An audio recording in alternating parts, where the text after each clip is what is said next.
far can we get if we sail a little bit high?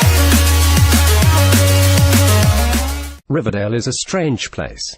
And I'm not even talking about the long-lost brothers or the serial-ers or the super hot dads. I'm talking about the fact that Riverdale is a town where it's perfectly normal for a middle-aged man to launch a rivalry with a teenager and, at one point, physically wrestle said teenager to the ground and no one bats an eyelash. After all, the title of this episode is The Wrestler, and that's all about Hiram and Archie.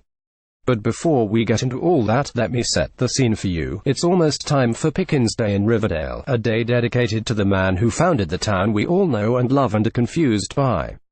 The Pickens Day celebration is the perfect opportunity for the North and South sides to come together, which is just what Lodge Industries needs, and that's why Veronica is doing everything she can to make that happen, including landing a performance by Josie and the Pussycats.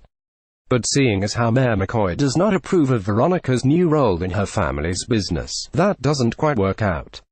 For everyone else, Pickens Day is pretty much just a celebration of the place they call home. At least until Jughead gets a hold of it. For an oral history report, Jughead interviews Tona's grandfather, one of the founding members of the Serpents. And he shocks Jug with the news that a historical figure isn't as great as everyone originally thought.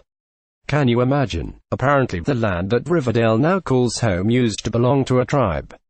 But under the order of Cheryl's great-great-great-grandfather, General Pickens led a raid on the town, thereby 400 men, women, and children just to get a hold of some maple trees and the occasional river. Of course, Jughead isn't just going to listen to this and do nothing. Instead, he writes an article about it for the Blue and Gold, after which he has to apologize to Tona's grandfather for using the poor man's story as a pawn in his own revenge against the North Side.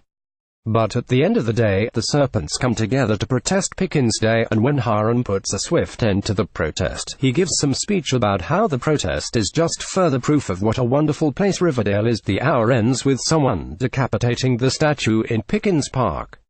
Yes, it's bad, but I'm not going to lie, decapitating a statue with such clean lines impressive.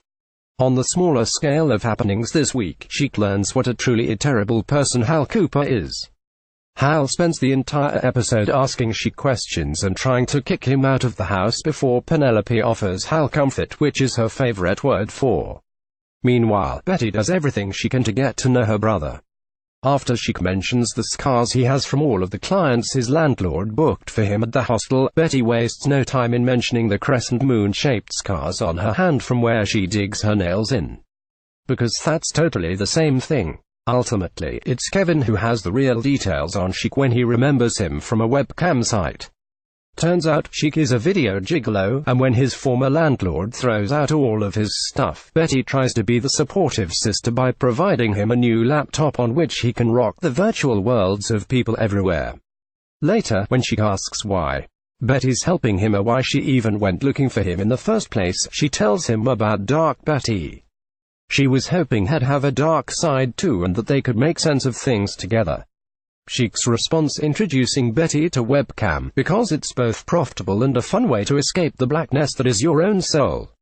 Talk about sibling bonding. Next, Hiram vs. Archie.